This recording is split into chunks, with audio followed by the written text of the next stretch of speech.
አብይ ጾምን የምንጾመው የት ለመድረስ ነው? መቼስ 40 ቀን እየጾምን 40 ቀን ጾመን የት ነው የምንደርስ? ምንድን ይባላል መሰላችሁ? መንገድ የሚሄድ ሰው መጀመሪያ ማወቅ ያለበት የት እንደሚሄድ ነው። የት እንደሚሄድ ማወቅ አለበት። ከዚያ ቀጥሎ ደግሞ በየት በኩል እንደሚሄድ ያጠናል። መቼ እንደሚሄድ ደግሞ ያጠናል። እነዚህን ሶስቱን ሲያውቅ ደግሞ የት እንደሚሄድ፣ በየትኛው በኩል ቢሄድ እንደሚያዋጣው፣ መቼ መሄድ እንዳለበት ከወሰነ በኋላ ደግሞ እንዴት እንደሚሄድ ደግሞ ምን ይላል? ይወስናል። የአገሩን ርቀት ያያል፣ መድረሻውን ያያል፣ የመንገዱን ስልት ያያል፣ ቀኑን ወስኗል። ከዚያ በኋላ ደግሞ እየፈጠንኩ ልሂድ፣ እየሮጥኩ ልሂድ፣ ብቻዬን ልሂድ፣ ከሰው ጋር ልሂድ የሚለውን ደግሞ ያዘጋጀ። መንገድ የሚሄድ ሰው እነዚህን ሳያውቅ መጓዝ የለበትም። ምን ይላል መሰላችሁ? አንድ ጸሐፊ የተውሶ ቃል ለመናገር ይቅርታ እየጠየቅኩኝ፣ ሚኒንግለስ ጆርኒ ቱዋርድስ ሚኒንግለስ ኤንድ። ምን ማለት ይመስላችኋል? ትርጉም የሌለው ጉዞ ትርጉም የሌለውን መጨረሻ ያመጣል። ትርጉም የሌለው ጉዞ ትርጉም የሌለውን ምን ያመጣል? መጨረሻ ያመጣል። ወይም ደግሞ ትርጉም የሌለው ጉዞ መጨረሻውም ትርጉም የለውም። መጨረሻው የሚያምረው ጉዞ ሲታወቅ ነው። ያላወቁት መንገድ ካወቁት ሀገር አያደርስም። ካወቁት ሀገር የሚያደርሰው ባወቁት መንገድ ይሄዱ እንደሆነ ነው። የሚኬድም የምንሄድበት ዓላማ ሲሄድ ነው። ወይ ቃል እንሰጥ፣ ወይ ቃል እናመጣ፣ ወይ ልንኖር፣ ወይ ሰው ልናደርስ፣ ወይ የምናገኘው ነገር ሲኖር ነው። ዝም ብሎ መጓዝ የነፋስ ጉዞ ነው፣ ወይም የውሃ ጉዞ ነው። ውሃ ሂዶ ሂዶ ሂዶ ሂዶ ለራሱ የሚጠቀመው ነገር የለም። ነፋስ ነፍሶ ምንም ነፋስን እንደመጎሰም ነው ያለው ቅዱስ ጳውሎስ። ስለዚህ ነው ትርጉም የሌለው ኑሮ መኖር እጅግ አስጨናቂ ነው። ስለዚህ ስንኖር ለምናደርገው ነገር ሁሉ ለምን እንደምናደርገው ግንዛቤም አይምሮም ዓላማም ሊኖረን ይገባል። አብይ ጾምም ዓላማ ያለው ጾም ነው። ለምንድን ነው የምንጾመው? ምንድነው? የት ነው የምንደርሰው? ጾመን የት ነው የምንደርሰው? ጾመን የት እንደርሳለን የሚለውን ስናውቀው ምንደርስበትን ስናውቅ አካሄዳችንም እናሳምራለን ማለት። አብይ ጾምን ለምን ጉዞ አልከው ስትሉ ክርስትና በባህሪው ራሱ ምንድነው የሚባለው? መንገድ ነው አይደለም? ክርስትና መንገድ ይባላል። ጌታችን መድኃኒታችን ኢየሱስ ክርስቶስ ከተነሳ በኋላ የመጀመሪያዎቹ ክርስቲያኖች ሃይማኖታቸው ምን እያሉ ነበር የሚጠሩት? መንገድ እያሉ ነበር የሚጠሩት። እና ሃይማኖት መንገድ ይባላል። ሃይማኖት ራሱ መንገድ ነው፣ ጉዞ ነው። በብሉይ ኪዳንም መንገድ እየተባለ ተጠርቷል። በሐዲስ ኪዳንም መንገድ እየተባለ ይጠራ ነበር። ለምሳሌ በብሉይ ኪዳን አንድ ሐሳብ ለማምጣት ትንቢተ ሆሴዕ ምዕራፍ 14 ቁጥር 9 ላይ እንዲህ የሚል ቃል አለ። እስመ ርቱዓት ፍናዊሁ ለእግዚአብሔር ጻድቃን ያሐውርወን ወኃጥአን ይስእንወን ይላል። የእግዚአብሔር መንገድ ቅን ነው፣ ጻድቃን ይሄዱባቸዋል፣ ኃጥአን ግን ይወድቁባቸዋል ይላል። የእግዚአብሔር መንገድ ያለው ሃይማኖትን ነው። ሃይማኖት ማለት እግዚአብሔር ወደ እኛ የመጣበት፣ እኛ ወደ እግዚአብሔር የምንሄድበት፣ እግዚአብሔር ያደረገው መገለጥ ነው። እግዚአብሔር ወደ ሰው ልጆች የቀረበው መቅረብ፣ የእግዚአብሔር ወደ እኛ መቅረብ፣ እኛን ወደ እሱ መሳቡ፣ እሱ ማንነቱን ለእኛ የገለጠው መግለጥ፣ እርሱ ሃይማኖት ተብሎ ይጠራል። ስለዚህ ሃይማኖት ማለት ሰው ወደ እግዚአብሔር፣ እግዚአብሔር ወደ ሰው የሚመጣበት። እኛ ወደ እግዚአብሔር ከመሄዳችን በፊት እግዚአብሔር ወደ እኛ ነው የመጣው። ቀድሞ በጥንተ ፍጥረት እግዚአብሔርን በባህሪው ፈልጎ ሊያገኘው አይችልም፣ እግዚአብሔር ራሱን ካልገለጠ በቀር።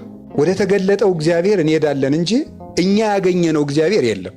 ራሱን ወደ እኛ የገለጠ እግዚአብሔር ነው እንጂ ያለ ሰዎች ፈልገው ተመራምረው ያገኙት እግዚአብሔር የለም። ለምሳሌ አብርሃም እግዚአብሔርን አግኝቷል፣ ሙሴ ጸሊም እግዚአብሔርን አግኝቷል እንላለን። ያን የተገለጠውን እግዚአብሔር ነው ያገኘ። እግዚአብሔር የሰው ልጅ መሻት ነው የምትባል እንጂ እግዚአብሔር እንደ ዕቃ ተፈልጎ አይገኝም። መሻት ይኑረን ነው። ለይትፈሳህ ልብ ዘያሐስሶ ለእግዚአብሔር፣ እግዚአብሔርን በሕግ በአምልኮ የሚሻ ሰው ደስ ይበለው ተብሏል። እግዚአብሔርን እንፈልገዋለን። የምንፈልገው መሻታችን ነው እንጂ እንደ ዕቃ እግዚአብሔር እንደዚህ ተደርጎ እግዚአብሔር የሚባል አካል አገኘው እንደዚህ ያለ ነው የሚባል አይደለም። ራሱን ነው እግዚአብሔር ለሰው ልጆች የገለጠ። ያ የተገለጠው እግዚአብሔር ወደ እኛ ራሱን የገለጠበት መንገድ ሃይማኖት ይባላል። እኛ ደግሞ እሱን ያን የተገለጠውን እግዚአብሔር አንድነቱን ሦስትነቱን አምነን የምንሄድበት ደግሞ መንገድ እርሱ ደግሞ ሃይማኖት ይባላል። ስለሱ የተቀበልነውን እውነት ተቀብለን ወደ እሱ የምንሄድበት ጎዳና እሱ ሃይማኖት ይባላል። ጌታችን መድኃኒታችን ኢየሱስ ክርስቶስ ወደዚህ ዓለም ምን አለ ነው የተባለው? ብሉይ ኪዳን ላይ ራሱ እግዚአብሔር አመጋገቡ ሰዎችን ሲመግብ የመንገድ ሥራ ነበር የሚሰራው አይደለም። እግዚአብሔር በገነት ምን ሲል ሰማ አዳም ነው የሚለው? ሲንቀሳቀስ ሰማ አይደለም የሚለው? እግዚአብሔር በገነት ሲንቀሳቀስ ሲያንኮሻኩሽ አዳም ሰማው ይላል። ከዚያ አብርሃም ላይ ስትደርሱ ምን በል ነው ያለው? ከዘመዶች ተለይተህ ምን በል ነው? ሂድ። መንገድ ነው አሁንም እግዚአብሔር የሚያሳየው ማለት ነው። መንገድ ነው የሚያሳየው። ወደ ግብፅ ምን አትበል፣ አትሂድ። መንገድ ነው ይሄ። ያዕቆብ ከየት ወደ የት ነው ሄደው? ከከነዓን ወደ ሶርያ ሄደ አይደለም? አሁንም ደግሞ ምንድን ነው ያለው እግዚአብሔር? ወደ ቤቴል ምንድን እንበል ነው ያለው? ተመለስ፣ ሂድ ነው የሚለው እግዚአብሔር ያዕቆብን። ከዚያ በኋላ ደግሞ ከወለደ በኋላ በሀገሩ መኖር ከጀመረ በኋላ ወደ ግብፅ ምን በል ነው ያለው? ሂድ፣ ወደ ግብፅ ውረድ። አሁንም ከግብፅ ወጡና የ40 ዓመቱ የእግዚአብሔርና የሰው ልጅ ግንኙነት የምን ግንኙነት ነበረ? የመንገድ ላይ ግንኙነት ነበረ። የመንገድ ላይ ግንኙነት ነበረ። ስለዚህ እግዚአብሔር የመንገድ አምላክ ነው ማለት ነው። እኛም መንገደኞች ነን ማለት። እግዚአብሔር ደግሞ የመንገዳችን መሪ ነው። ስለዚህ ቅዱስ ዳዊት ምን አለ?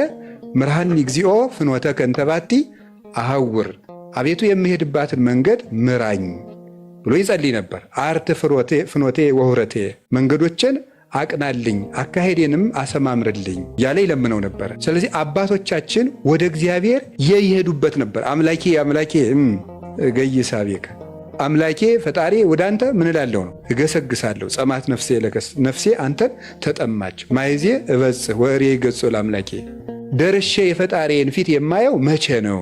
ጉዞ ነው። ወደ ሰማይ የሚደረግ ጉዞ፣ መቃተት፣ ናፍቆት ነው ሃይማኖት።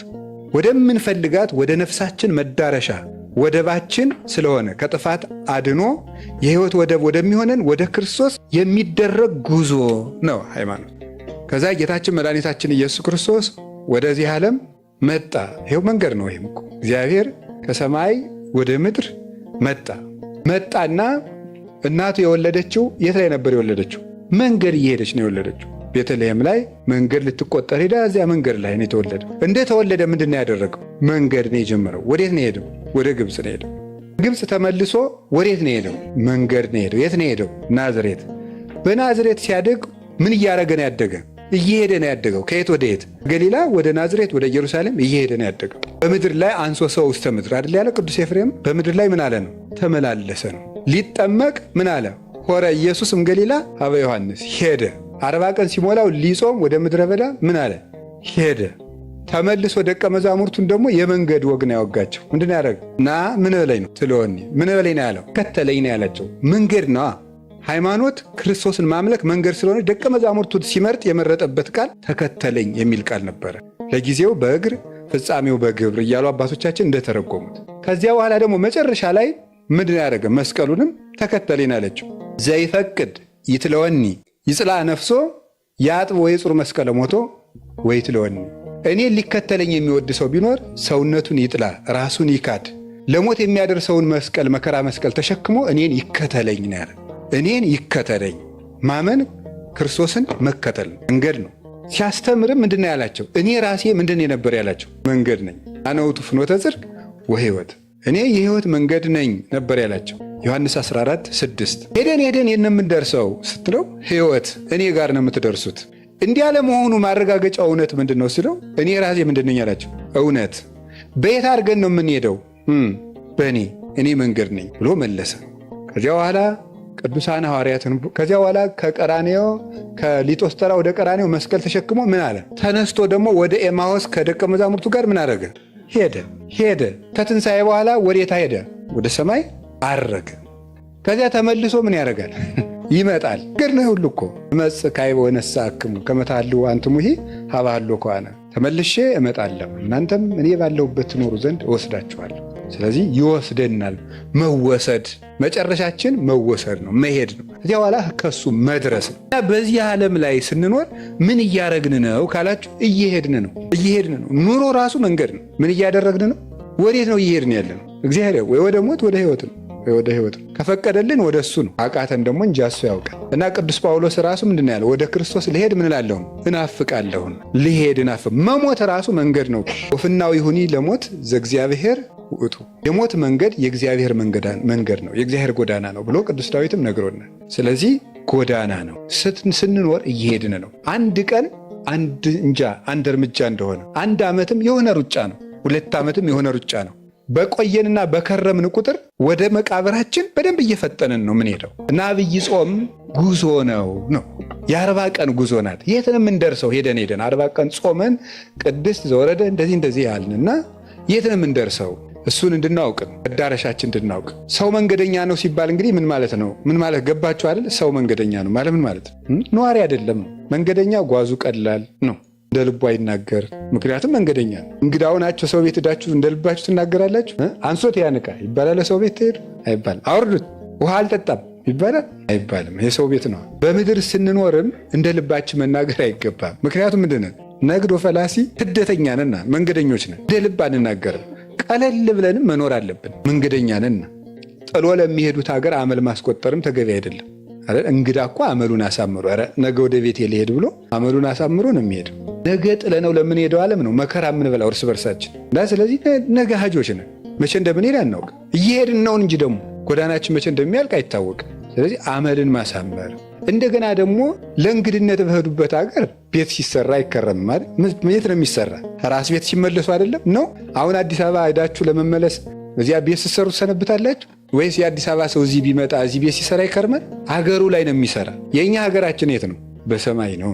ቅዱስ ዮሐንስ አፈወርቅ እንዲህ ይላል፣ 2 ሀገሮች ቢኖሩ አንዲቱ ሀገር ዘንድሮ እሳት ሊበላት ነው ብትባል፣ አንዲቱ ሀገር ደግሞ ለሁል ጊዜ ትኖራለች ብትባል የት ቤት መስራት ትፈልጋላችሁ ይላል። የት ነው የምትሰሩት? የማይቃጠለው ነው አይደል? ስለዚህ እነዚህ ያሉች ደግሞ ምን ያደርጋል?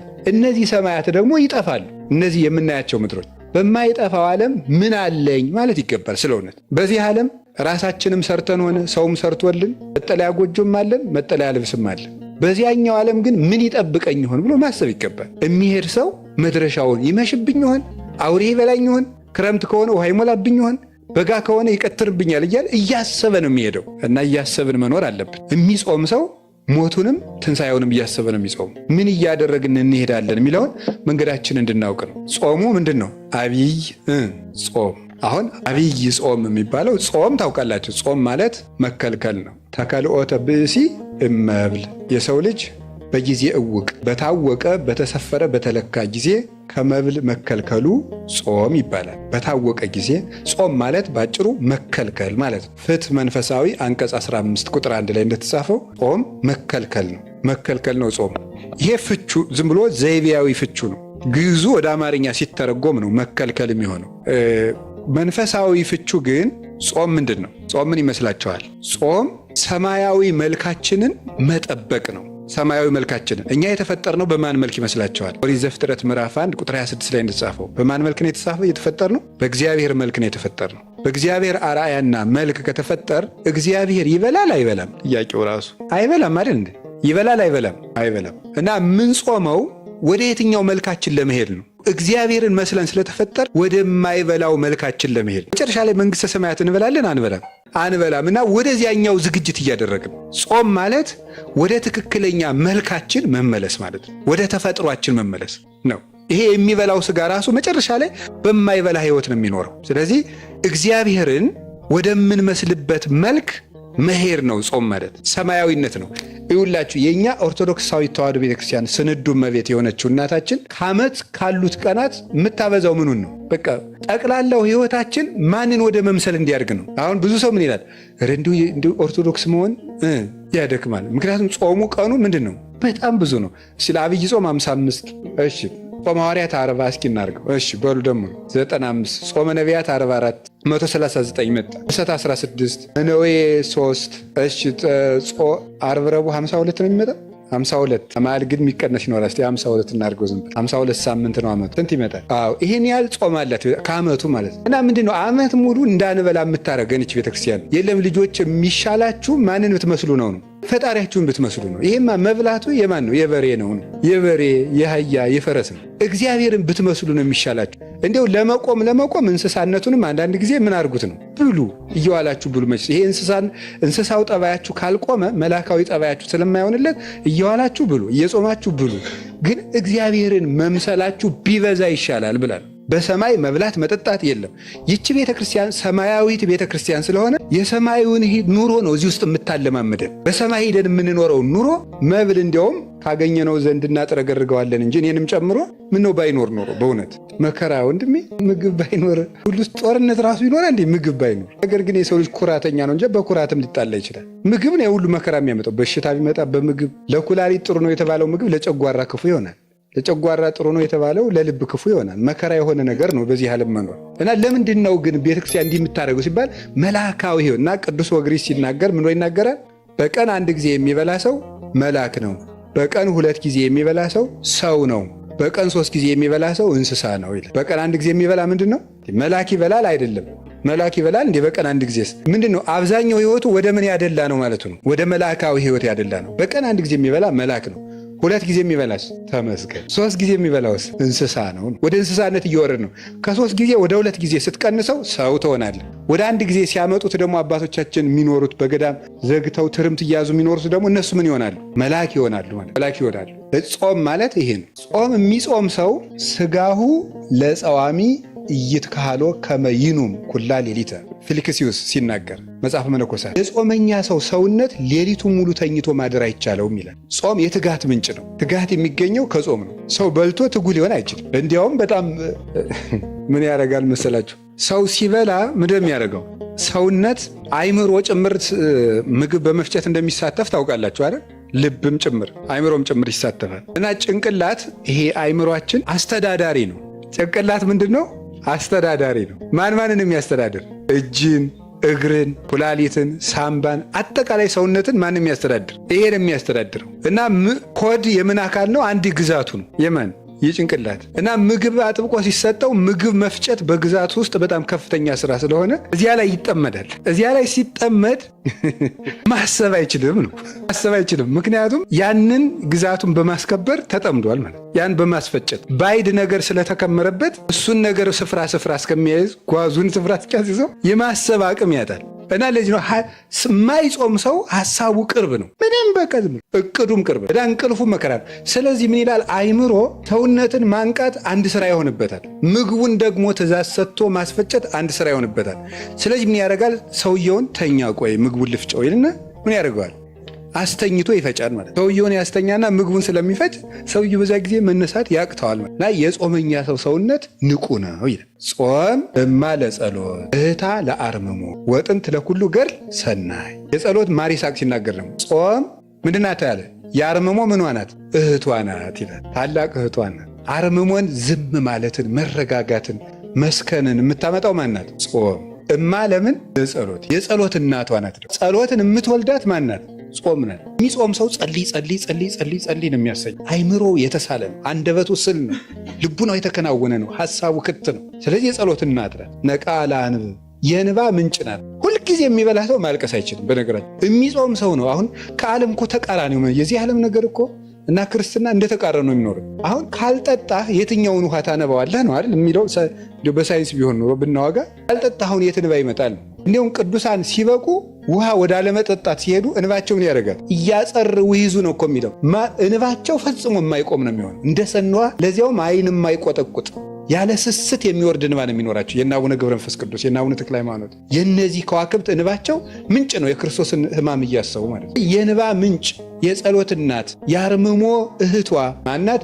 የጥንት የገድል የተጋድሎ ሁሉ መጀመሪያ ጾም ነው። ተጋድሎ ሙሴ 40 ዓመት ሕዝብን የመምራትን ገድል የጀመረው ምን በማድረግ ነበር? በመጾም ነው የጀመረው። ክርስቶስ ራሱ መድኃኒታችን ኢየሱስ ክርስቶስ ዓለምን የማስተማር ገድልን የጀመረ ምን አድርጎ ነው? መጀመሪያ ጾሞ ነው። ሁሉ ነገር ተጾሞ ይጀመራል። ክርስትና ስንነሳ ቅዳሴውን የጀመርነው ምን አድርገን ነበረ? ጾመን ነው የጀመርነው። ቅዳሴ ከተገባበት ጀምሮ እስከምንቆርበት ሰዓት ሕፃናት ይጾማሉ። ተውቀተች ይጾማሉ። ጌታቸው ተጠንቆ ምን አድርጓል?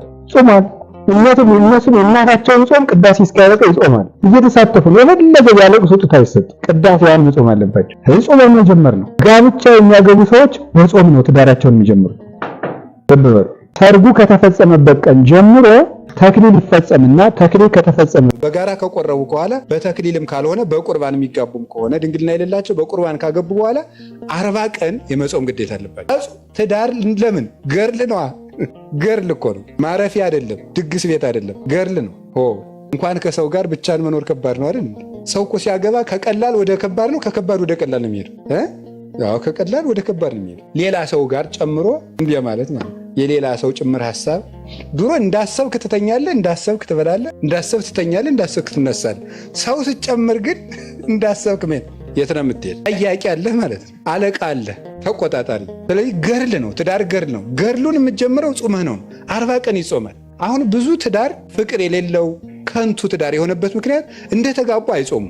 ስለዚህ ረድኤተ እግዚአብሔር ይለያቸዋል። 40 ቀን ግን ከተጋቡባት ቀን ጀምሮ 40 ቀን ይጾሙና በ40ኛው ቀን ስጋው ደግሞ እንደገና ተቀብለው ሰርግ ይደረጋል። መደገስ ይችላል፣ አለመደገስ ይችላል። ምክንያቱም ክርስቶስ 40 ቀን ከጾመ በኋላ የት ተገኘ? ሰርግ ቤት ውስጥ ተገኘ ማለት። ስለዚህ እሱም ገርል ነው። ምንኩስና ምንድን ነው? ገርል ነው አይደለም? ገርል ዋናው ገርል። ምንኩስና የሚጀመረው ምን ተደርጎ ነው? ተጾሞ ነው። ሰው ከመነኮሰ በኋላ ስንት ቀን ይጾማል? ከመነኮሰበት ቀን ጀምሮ 40 ቀን ይጾማል። 40 ቀን ለዚያውም ልብሱን ሳያወልቅ ሰውነቱን ሳይታጠብ። እንዲያውም አብዛኛው የመነኩሴ መከራ ያለች 40 ቀኗ ውስጥ ነው። ስቃይ የሆነም ፈተና ማለት ጠቅላላ የዲያብሎስ ጦርነት የሚከፈተው እዚህ 40 ቀን ውስጥ ነው። አሁን ይህን ማስረዳት አይቻልም። የመነኮሰ ብቻ ነው የሚያውቀው። ብቻ እንዳለው ማሳወቅ ግን ጥሩ ነው። አለው ብቻ ማለት ዝም ብሎ ማለት ምን ያህል ነው መጠኑ? መንኩሳችሁ ወቁት አደላችሁ ነገር። እሱም በጾም ነው የሚጀምረው። ክህነት ሲሰጥ በጾም ነው የሚጀምረው። አሁን ይኖር አለ እንጂ አባቶቻችን ዲቁና ሰጠው ለዲያቆኑ ምን ይሰጡታል? ጾም ይሰጣል። ቅስና ሰጠው ለቄሱ ምን ይሰጡታል? ጾም። ክህነት ገርል ነው፣ ለሱም ጾም ይሰጣል። ሁሉም በጾም ነው የሚጀመረው። ለምን? መዳረሻችን ጾም ነው። መንግስተ ሰማያት ውስጥ የጾም ኑሮ ነው፣ ያለ መብላት ኑሮ ነው። በጾም የተጀመረው በጾም ወደሚኖርበት ህይወት ያደርሳል። ጾም ማለት እንደዚህ ያለ ነው። ጾም ትፌውስ ቁስለ ነፍስ ይላል ደግሞ ቅዱስ ያሬድ። ጾም የነፍስን ቁስል ምን ታደርጋለች?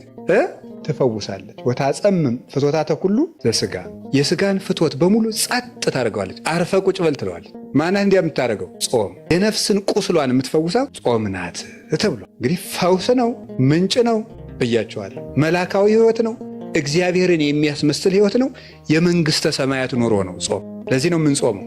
ፍኖተ ክርስቶስም ነው፣ የገድል መነሻም ነው፣ የጸሎት ምንጭም ነው። አጋንንትም አይወዱም። ልንገራችሁ፣ አንድ ሰው ገበታ አለ። ገበታው ውስጥ ውሃ እርጥብ ሲሆን ነው ደረቅ ሲሆን ነው ትንኝ የሚመጣው? እርጥብ ሲሆን ነው አይደለም? አዎ እርጥብ ሲሆን። እንደዚህ ሁሉ ከማይጾም ሰው ሰውነት ማን ይሰበሰባል? አጋንንት ይሰበሰባሉ። አጋንንትን ዝንብ ወይም ትንኝ አድርጓቸው ይሰበሰባሉ። ደረቁ አይሰበሰቡ። አጋንንት ከበው የሚያስጨንቁት የማይጾምን ሰው። የሚጾምን ሰው አይፈትንም ማለት እንዳልሆነ ሁሉ ማለት ነው። እሱ ራሱን የቻለ ጎዳና አለው። ስለዚህ ያስጨንቃሉ። ጥያቄ፣ እሳት እየነደደ እንጨት ብንጨምርበት እሳቱ ምን ያደርጋል? ይጨምራል። እንጨቱን ወጣ ብናደርገውስ ይጠፋል? እንዲህ እሳቱ። አዎ እንጨት ምንድን ነው? ምግብ። እሳት ምንድን ነው? እንደዚያ ነው። ስለዚህ እንጨቱን ወጣ ስናደርገው እሳቱ ምን ያደርጋል? ይጠፋል ነው። ጾም ታጸምም የተባለ ለዚህ ነው። ጨጭ ነው የምታደርገው፣ እረፍ የምትለው እንጨቱን መቀነስ ነው። ይሄ ነው ጾም። ከዚያ አብይ ጾም እንፈታ ነው። አብይ ጾም ደግሞ ታላቅ ጾም፣ ከጾም ደግሞ በላይ ታላቅ ጾም የተባለው ጾም ነው። ለምንድን ነው አብይ ጾም ታላቅ ጾም የተባለው የሚለው? እንግዲህ አብይ ማለት ታላቅ ማለት ነው። ጾም ነው፣ ፈታ ነው። ጾም ማለት ይሄ ነው ብለን አብይ ጾም ታላቅ ጾም ነው። ለምንድን ነው ታላቅ ጾም የተባለው? የመጀመሪያው የጾመው ምንድን ነው? አብይ እግዚአብሔር ነው የጾም አብይ እግዚአብሔር። መዝሙር 145 ቁጥር 5 ላይ መዝሙር 146 ቁጥር 5 ላይ አብይ እግዚአብሔር ወአብይ ኃይሉ ወአልቦ ሁልቁ ለጥበቢሁ ይላል። እግዚአብሔር ታላቅ ነው፣ ኃይሉም ታላቅ ነው፣ ለጥበቡም ቁጥር ስፍር የለውም ይላል። እግዚአብሔር ታላቅ ነው፣ ኃይሉም ታላቅ ነው፣ ለጥበቡም ቁጥር ስፍር የለውም። እግዚአብሔር ታላቅ ነው፣ አብ ነው። ኃይሉም ታላቅ ነው፣ ወልድ ነው። ለጥበቡም ቁጥር ስፍር የለውም፣ መንፈስ ቅዱስ። ስለዚህ እግዚአብሔር ታላቅ ነው፣ ኃይሉ ታላቅ ነው ሲባል ክርስቶስ የእግዚአብሔር ኃይል ይባላል። አንደኛ ቆሮንቶስ ምዕራፍ 1 ቁጥር 26 ላይ እንደነገረን እስመ ክርስቶስ ኃይል እግዚአብሔር ውእቱ፣ ክርስቶስ የእግዚአብሔር ኃይል ነው። የእግዚአብሔር ኃይል ይባላል። የአብ ኃይሉ ይባላል፣ ክንዱ ይባላል። የሰው ኃይሉ በክንዱ እንዲገለጥ የአብ የመንፈስ ቅዱስ ኃይላቸው በወልድ ተገልጧልና ይላሉ ሊቃውንት። ስለዚህ አብይ እግዚአብሔር ታላቅ የሆነ ገናናው እግዚአብሔር የጾመው ጾም ስለሆነ አብይ ጾም ይባላል። ደስ አይላችሁ? እግዚአብሔር የጾመውን ጾም መጾም ማለት ነው። ንጉሱን ተከትሎ መዝመት ማለት እኮ ነው። ዘመቻችን አጋንንትን ለመዋጋት ነው። ንጉሱን ተከትሎ የምንከተለው ንጉስ ደግሞ በረሃብ ብንከተለው ጦም የሚያሳድር አይደለም። ራሱን የህይወት እንጀራ አድርጎ የሚመግብ ነው። ከክርስቶስ ጋር የጾመ የሚመገበው ክርስቶስን ከክርስቶስ ጋር የጾመ ሰው። ስለዚህ ገናና ጾም የሚያሰኘው የምንጠግብበት ነው። የምንጠግበው ክርስቶስን ነው። ከንጉስ ጋር የተራበ ንጉሱ በነገሰ ጊዜ የንጉስ ማዕድ ይሳተፋል። ከክርስቶስ ጋር የተራበ ሰው ክርስቶስን መመገብ ይችላል። ይሄ ጾም የምንራበው ከክርስቶስ ጋር። ጾመ ነቢያትን ስንጾም ነቢያትን የእናንተ ረሃብ ረሃባችን ነው ማለታችን። እናንተ ጽድቅ ፍለጋ ነው የተራባችሁ ነው፣ እንሳተፋችኋለን። አባቶቻችን ሐዋርያትን ስንጾም የእናንተ ረሃብ ረሃባችን ነው፣ እናንተ ተርባችሁ ያገኘታችሁን ጸጋ እግዚአብሔር ይስጠን ነው። አብይ ጾም ስንጾም ግን እግዚአብሔር ሰው ሆኖ የተራበው ረሃብ ረሃባችን ነው ለማለት ነው። ያንተ ረሃብ ረሃባችን ነው ማለታችን ነው። ይህን የምንሳተፍ የክርስቶስን ረሃብ ንጉሥ ክርስቶስ ስለጾመው አብይ ጾም ይባላል። በገጠር ሁዳዴ ጾም ይባላል። ሁዳዴ ጾም ሰምታችሁ ታውቃላችሁ አይደል? ሁዳድ ማለት የንጉሥ እርሻ ማለት ነው። ሁዳድ ኮድድ፣ ኮደደ፣ መኮደድ ይላሉ እነሱ ናቸው። ልታስኮድደኝ ነው ይላል። ሁዳድ እርሻ ሄዷል ገሌ ከተባለ ትልቅ ሰው የባለስልጣን እርሻ ሊያርስዷል ማለት። በዚያ መቅረት በጣም ከባድ ነው። በዚያ እርሻ የቀረ ሰው ሊኖር ነው ላይኖር ነው። ምክንያቱም የማን እርሻ ነው? የንጉሥ እርሻ ነው። እና ሁዳዴ ጾም ሰፊ እርሻ ማለት ነው። የንጉሥ እርሻ ሰፊ ስለሆነ አገሩ ሁሉ ነው የሚሰማራበት። ይሄ የንጉሥ ክርስቶስ እርሻ ነው። ይሄ ጾም ንጉሥ ክርስቶስ የጾመው ሰው ሁሉ ለንጉሱ የሚገብረው ከንጉሱ እርሻ በመገኘት ነው። ለክርስቶስ ፈቃዳችን የምንገብርበት ጾም ነው። ይሄ ለራሱ ለንጉሱ በዚህ ሰፊነቱ 55 ነው ተገኝተን ፈቃዳችን ለክርስቶስ የምንገብርበት ነው። አንድ ሊቅ ሲናገር ስለ ምንኩስና ሲናገር ምን ይላል? ምንኩስና ለመለኮታዊ ፍቅር የምናደርገው ሪያክሽን ነው ይላል። ማለት ምልክት ነው፣ መልስ እንደማለት ነው።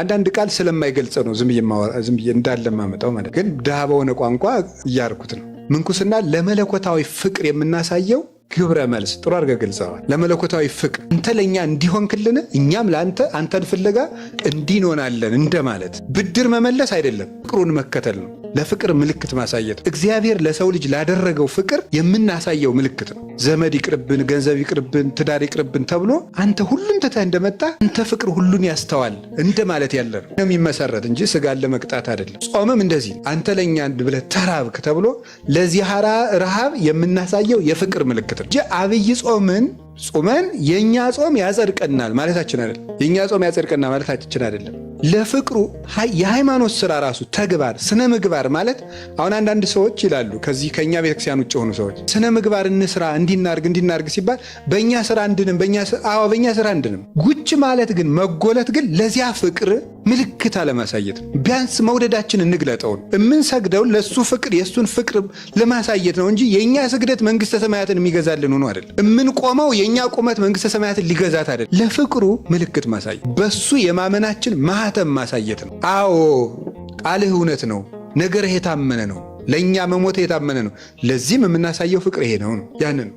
በጎ ስራ የፍቅር ውጤት ነው። በምግባራት ሰናያት የተወለደ ፍቅር። በጎ ስራ የሚወለደው ከፍቅር ነው ይላል ቅዱስ ዮሐንስ አፈወርቅ በድርሳኑ ብርሃን ሲተረጉም። በጎ ስራ ከፍቅር ነው የሚወለደው። ለምንወደው ነገር ነው በጎ መልስ የምናሳየው። ለምንወደው ክርስቶስ የምናሳየው ነው አብይ ጾም እና ትንሽ ትልቁ ሁሉንም ጾም መጾም አለበት። ይሄንን ደግሞ በተለየ የእግዚአብሔር ረሃብ ድንቅ ነው በእውነት። ሀብታም ልጅ ቢርበው እንኳን እንዲያው ያሳዝናል። እንዲያው ሁሉ እያለው እንላለን። እግዚአብሔር የተራበው ረሃብ ነው ይሄ ጾም። ሁሉ እያለው ለሁሉ መስጠት እያበላ የተራቡትን አብልቷቸዋል። ለተጠሙት ውሃ አይደለም ወይንን ያጠጣቸው፣ በኋላ ሲብስ ደሙን ያጠጣ። እሱ ሲራብ የማይደንቀው ሰው ምን አይነት ጭንቅላት ያለው ሰው ነው? ያንን ይዘን ነው የምንጾመው። ስለዚህ ካሳ የተካሰበቀ ነው። 40 ቀን ለአራቱ ባህሪያታችን የካሰው ካሳ ነው። ሁለተኛ አብይ የሚያስብለው ለዚህ ነው። ለእኛ የተደረገ ትልቅ ካሳ ነው። አንደኛ በማንነቱ አብይ እግዚአብሔር ነው የጾመው። ሁለተኛ ትልቅ ካሳ የተካሰበት በልተን ላመጣ ነው ዕዳ ጾሞ እየካሰልን ነበር ክርስቶስ። አንዱ ቤዛችን የሚያሰኘው ክርስቶስ ይሄ ነው። እየበላን ነበር ሞት ያመጣን፣ እሱ ጾሞ ካሳ ካሰል እና ትልቅ ዋጋ ነው የተከፈለልን። ሶስተኛ ታላቁን ጠላታችን ነው ድል የነሳልን አይደል? በዚህ ጾም ማን ነው? ዲያብሎስ። ወደ ጸላይ ዘአልቦ ምህረት ያለው ቅዱስ ኤፍሬም ምህረት የሌለውን ጠላታችን ነው የቀጠቀጠልን። ትልቁን ጠላታችን በዚህ ጾም ቀጥቅጦታል። በትዕቢት ቢመጣ በትዕቢት ነበር ቀድሞ ከገነት የወጣ በትህትና አድርጎ። ስስታችን ነበር ሔዋንን ዋፍተዋል። ሔዋን ቢቢ የሚያደርግ ስስት ነበረ ገነቱ ነበር። እሱን አጠፉ። የሌላትን ገንዘብ መመኘት፣ የሌላትን አምላክነት መመኘት ፍቅረ ነዋይ የነበረባት ሔዋን ሰጣትን ትታ ያልሰጣትን። ሶስቱም አዳምና ሔዋን ሞትን ያገቡባቸው መስመሮች ነበሩ። ጌታ በ40 ጾም የተፈተናል። እነዚያን ነው ያጠፋልን። የኃጢአትን ስሩን ያደረቀበት ጾም ነው ይሄ ጾም። ለዚህ አብይ ጾም ገናናው አምላክ ስለ ጾመው ትልቅ ካሳ ስለካሰልን፣ ሶስተኛ ትልቁን ጠላታችን ድል ስለነሳልን አብይ ጾም ይባላል።